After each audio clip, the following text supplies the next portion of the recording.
Hey guys, this is Sundam Rider. This is going to be my review to Nanatsu no Taizai chapter 189, The Hero Stands.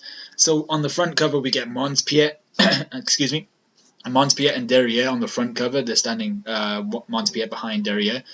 And we go into Elizabeth and Meliodas' interaction. Elizabeth tells Meliodas she knows of their past together, and not their like whole history, like Elizabeth's reincarnations, just this current Elizabeth's past with Meliodas. And she thanks him for being there and for saving her when she was a child. So she asks Meliodas if he's okay. He flaunts his healed body with the 7 scars on his body where Asteros's swords pierced each of his hearts, and they're all healed up and everything. So yeah, he's fully reincarnated, fully resurrected, and he then lets Liz touch him, but she doesn't. He doesn't get the reaction he wants. He wants her to be like. He wants her to scream and be like, no, don't touch him. But yeah, so then he starts to grope her, and he's obviously waiting for some sort of reaction. But then she hugs him and says, "Grope away." And Meliodas blushes. We've never seen him blush, but he blushes. And then she kind of clocks on to what she actually said and tries to revoke her statement. She starts stuttering and she's gone fully red. She's fully blushing. And then it goes to Zaratras, who's also blushing, and he's just there like, "Don't mind me." To which Elizabeth kind of screams and just goes silent. So then Zaratras and Meliodas exchange pleasantries. He's still saying, he says how Meliodas is still an absolute beast. We all knew that anyway. So then Hawk flies by and gives Meliodas his lost vein, which is his sacred treasure, and they continue towards Lyonesse. So Mons Piet, then it goes to Mons Piet and Derriere, where they are still lost in the forest. And he wakes Derriere. Her hand is now healed, which it kind of focuses on her hand when she plants it on the ground. And her hand's healed and her ribs are still protruding, but they heal as well once her inner darkness kind of thing goes across it. So they're both confused as to how Meliodas has returned. So this is a key point, actually, I think, in this chapter. The demons, or so far as we know, most of the 10 Commandments, I think Esterossa and even Zeldris will be surprised, but they don't know that Meliodas has this ability to resurrect. The only one that seems to know is the one that constantly sees him in purgatory, which is the Demon King. So is this a trait specific to Meliodas? Is it because of his affiliation with the Goddess clan? I'm not too sure, because Elizabeth seems to be able to reincarnate as well, so I'm not too sure. But yeah, so they're both confused, Mons Piet and Derriere, as to how Meliodas returned. So she then confers with Mons Piet and they hatch a plan. So he then orders all of his underlings to get hit by Derriere, or to fly near Derriere, or to accompany her, whatever it is. But she attacks his underlings, building up her combo power, which is the black star combo thing. I don't know what it is, but every time she hits someone consecutively, it builds up 200,000 pounds more force, more weight behind her punch. So Meliodas and Zaratras start to notice demons are getting wrecked. They're just flying all over the place. And Derriere then pops out next to Hawk Mama and blows away Hawk Mama on a combo of 51. So by this point, she is almost the amount of hits that Meliodas took when they first fought originally. So she gains her 50-second hit on Hawk Mama, and Hawk Mama gets blown away. So the boar's hat crumbles because it's on top of Hawk Mama, and Meliodas and Zaratras and Elizabeth are trying to escape. So then Hawk tries to attack Derriere, much to Meliodas' dismay, but he also gets blown away. Kind of comically, he doesn't really get killed or anything. So that's the 53rd hit that Derriere builds up. So then Mel pops out of nowhere. He just flies in and clotheslines her, and tells Derriere that she's really done it now after hitting Hawk, because he doesn't like seeing Hawk get hurt. So her combo resets. Now this is a big point. We know that's her power. If her combo gets interrupted, it resets.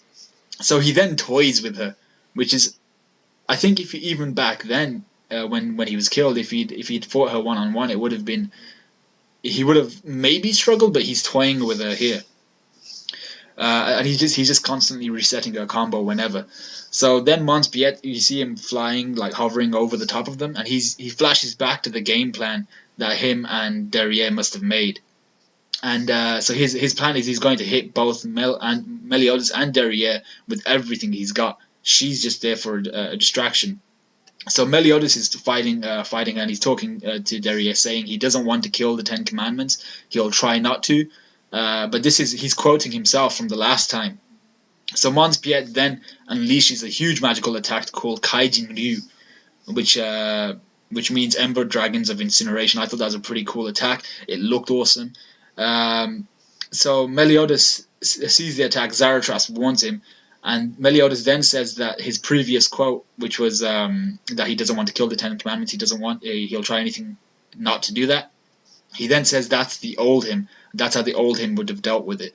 He then kicks Derriere towards Mons Piet's attack, and then with a different demonic mark arising, because his demonic mark was very similar to, I think it was Zeldris's. I'm not too sure, but it was the mark, was it on the right or left side of his face? But basically, it was kind of like a curved, almost like a sickle type of thing. But it was sharper than it is right now. Right now, it's more circular, and the actual design coming off of it is different. So his demonic mark has changed. I'll pick up on that later. I'm not too sure why. So, so he kicks Derriere towards Mons Piet's attack, and with that different demonic mark arising upon his face, Meliodas then releases his full counter, and we know that his full counter is designed specifically for magical attacks, which is what Mons Piet released. So while smiling, he says, "Rest in pieces." Now this is a different attitude to what we've seen Meliodas so far. He doesn't relish in defeating his opponents or killing his opponents in this instance. So he seems to be more like his former self, if anything. Let me know what you think. But so Mons Piet then grabs Derriere, and she gives him this kind of heart-wrenching, defeated look, and then they're both blown away. So let's go into what I think, little theories that popped up out of this chapter. So first, why is Meliodas' mark different, his demon mark different? Did he learn something from the Demon King? I think every time he goes to the Demon King, or maybe specifically just this time, he learns something different, and he seems to be a bit more menacing now, more like his former self when we saw him originally part of the Ten Commandments. So was the Demon King, because we know that the Druids, are they part of the Goddess clan? I don't know, but the Druids were holding some of Meliodas' power. Does the Demon King hold some of Meliodas' power? And each time he goes back, is he offered up some of it, and then he kind of rejects it because he doesn't need it? But this time the Ten Commandments are on Earth, are in Lioness, so he needed it and he had to take it back by force. I'm not too sure. It seems like a good idea. So yeah, he seems to be a bit more menacing. He's got a new mark. Does the Demon King hold some of his power and distribute it to him if Meliodas is strong enough to take it back? So then also, another thing that I've kind of picked up on, and a lot of people have picked up on in the last couple of chapters, is what did the Goddess clan do to Derriere and Mons Piet? Did they do something? Because Derriere specifically said that they massacred their women, the Demon Clan women, children, and all this, but she seemed to focus on the children. So did Mons Piet and Derriere have a child that was killed by the Goddess clan? I think so, because their relationship is very, very close. They seem to always be together. They're the partnership in their part of the Ten Commandments. Everyone seems to be partnered off, and that's their partnership, Derriere and Mons Piet.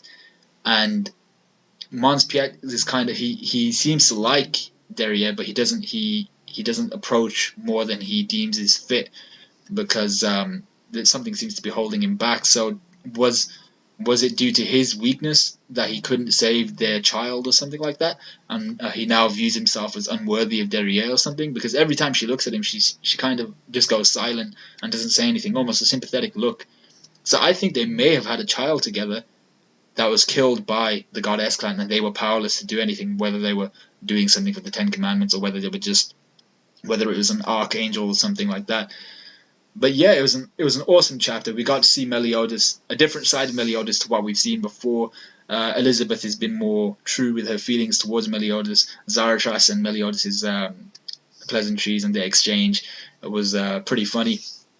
And yeah, I'll give this one a solid 4 yeah, solid 4 out of 5. We got to see Meliodas destroy 2 commandments. Whether they're actually completely dead or not, I'm not sure. But it looks to me like they might actually be dead this time. And that's 2 more commandments that Meliodas himself has dealt with. Whether the rest will be done in by Escanor, we don't know. But yeah, solid 4. Like, comment, subscribe, all that good stuff.